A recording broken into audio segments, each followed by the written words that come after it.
Um compositor cuja importância histórica é incontestável, mas que segue sendo pouco apresentado, pouco apreciado fora de certos círculos mais especializados. É possível se aproximar mais do som de sua música? Para além de respeitá-la, é possível gostar dessa música, trazê-la mais próxima de nossa sensibilidade? O tema deste vídeo é Vida e Obra de Arnold Schoenberg.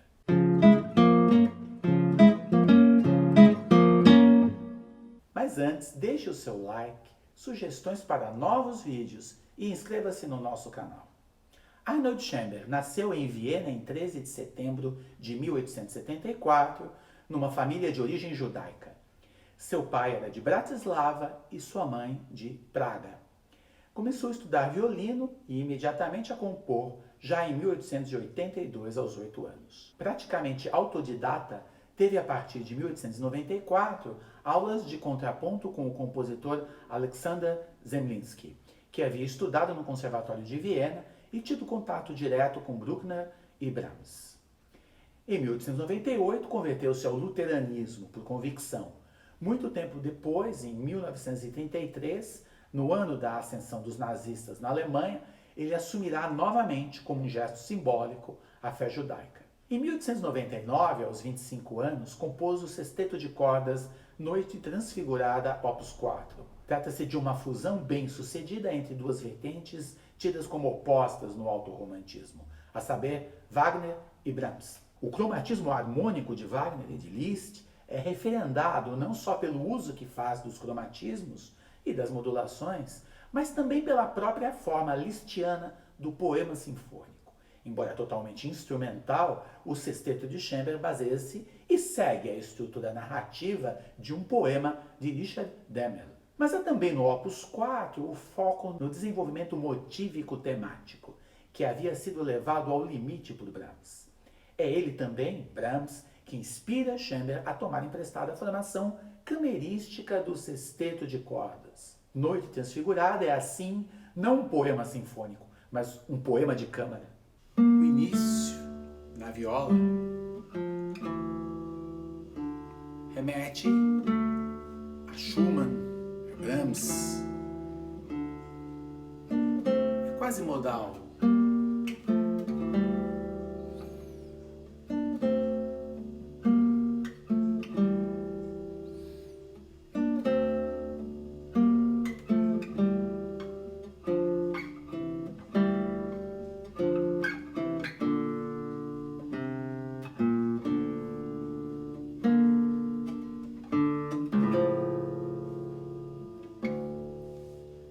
Mas, pouco mais de 20 compassos após, surge uma frase já com teor plenamente wagneriano, cromática,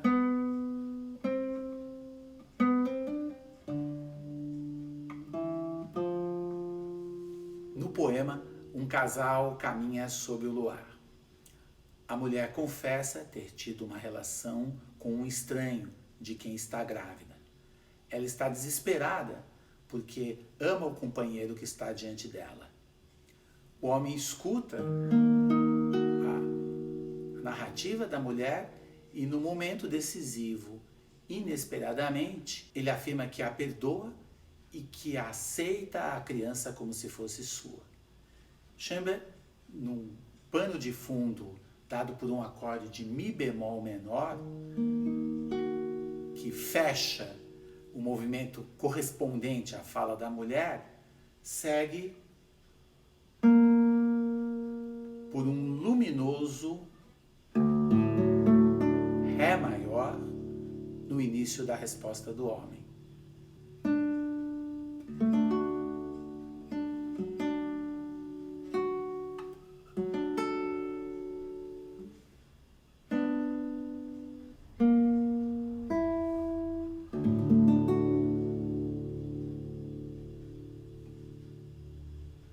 Em 1901, Schoenberg casa-se com Mathilde Zemlinsky, irmã de seu professor.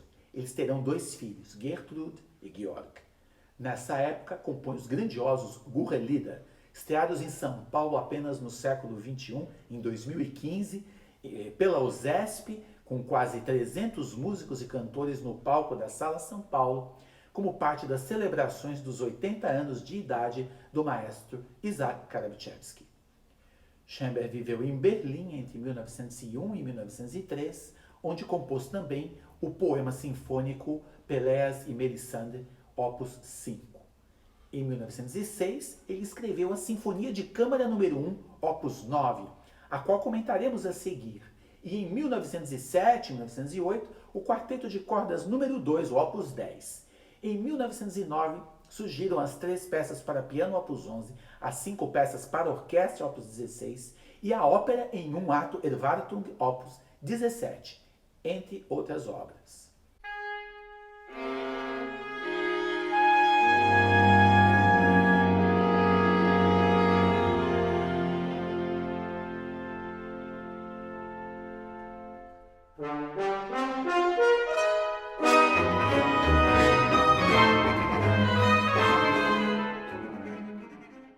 A Sinfonia de Câmara pode ser escutada formalmente tanto como uma sinfonia com movimentos interligados, com um movimento inicial, um scherzo como segundo movimento, tal como Beethoven faz na 9ª Sinfonia, seguido pela inserção de uma seção de desenvolvimento e daí seguindo um movimento lento, adágio e um finale.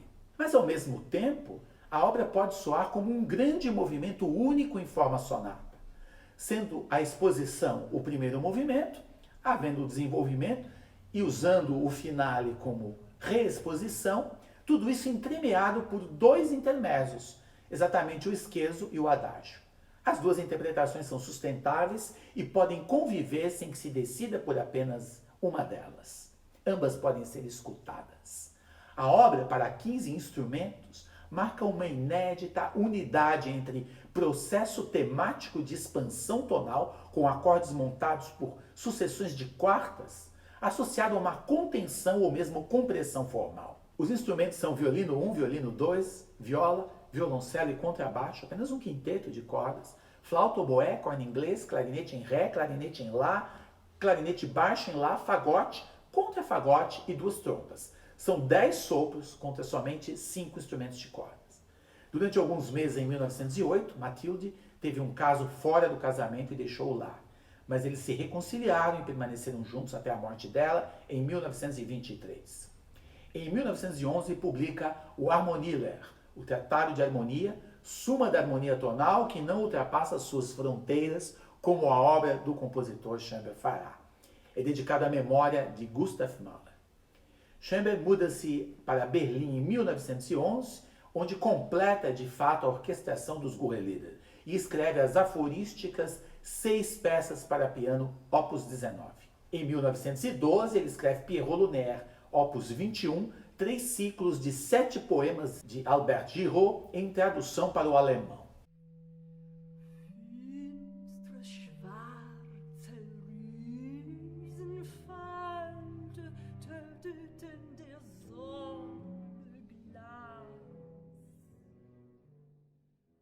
A formação do Pierrot é flauta, que alterna com piccolo, o mesmo músico, clarinete, que pode ser alternado com clarinete baixo, violino, que pode ser usado o mesmo músico para tocar viola, piano e a voz utilizando a técnica do Sprechstimme, ou Sprechgesang, uma técnica particular de canto falado, na qual as notas deslizam pelas alturas sem se deter. A estreia com grande sucesso foi em Berlim. Schoenberg foi convocado pelo exército durante a Primeira Guerra, tendo servido entre 1915 e 17. Mas problemas crônicos de saúde, ele tinha asma, o dispensaram da frente de batalha. Ao voltar a Viena em 1917, funda a Sociedade para Performances Musicais Privadas, que realizou 356 apresentações até 1921. Neste ano, exatamente em 21, ele inventa a técnica dodecafônica. Falamos sobre ela em nosso vídeo sobre a música modal, música tonal e música atonal aqui neste canal. A técnica consiste em utilizar as 12 notas musicais, as teclas brancas e pretas de um teclado, para, sem repeti-las, construir tanto as melodias como os acordes, a harmonia. Aliás, já temos também aqui neste canal um vídeo que explica a diferença entre melodia, harmonia e ritmo. Em 1923, Schoenberg completa as 5 peças para piano, opus 23, a suíte para piano Opus 25 e a serenata Opus 24, suas primeiras obras dodecafônicas. Sua esposa morre neste ano e no ano seguinte ele se casa com Gertrude College, irmã de seu aluno, o violinista Rudolf College. Em 1924, Schember mudou-se novamente para Berlim, onde assumirá o posto mais estável de sua carreira europeia, o de professor da Academia Prussiana de Artes. Ele ocupou a vaga aberta após a morte do compositor e pianista italiano Ferruccio Busoni. Escreve em Berlim o quarteto de cordas número 3, o seu Opus 30, as variações para orquestra Opus 31 e Moisés e Arão, pelo menos os 2 atos completos da grande ópera nunca terminada. Em 1933, com a ascensão nazista e a consequente intensificação da perseguição antissemita, ele se demite do posto em Berlim e migra para os Estados Unidos, após passar um breve período na Espanha. Irá se radicar em Hollywood e ensinar na University of Southern California e também na UCLA, University of California, em Los Angeles. Passa a soletrar o seu nome com O.E. Schember. Sua filha Núria, que anos depois casaria com o compositor de vanguarda Luigi Nono, nasceu em 1932 em Barcelona, e seus filhos Ronald e Lawrence nasceram nos Estados Unidos em 1937 e 41. Obras importantes compostas nos Estados Unidos são o Concerto para Violino, Opus 36, o Quarteto de Cordas número 4, Opus 37, ambas são de 1936, o Concerto para Piano, Opus 42, que é de 1942, e o Trio de Cordas, Opus 45, uma belíssima obra de 1946, além de Um Sobrevivente de Varsóvia, Opus 46, escrita entre 11 e 23 de agosto de 1947, para narrador, utilizando o canto falado Sprechgesang, com texto em inglês, mas que passa para o alemão ao dar voz ao sargento do campo de prisioneiros, coro masculino, que entra apenas no último momento, cantando em hebraico o hino Shema Israel, Escutai Israel, mandamento supremo da Torá, extraída de Deuteronômio, além de orquestra com pícolo, 2 flautas, 2 oboés, 2 clarinetes, 2 fagotes, 4 trompas, 3 trompetes, 3 trombones, tuba e percussão. A obra A Última para a Orquestra de Schember narra em primeira pessoa a história de uma testemunha que sobreviveu a um extermínio nazista.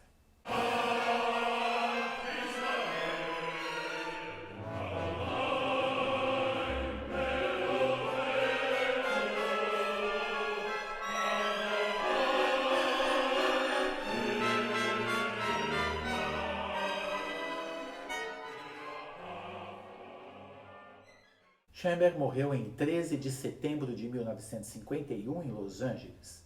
Seus restos mortais foram depois transladados para Viena, para o cemitério central de Viena, onde repousam.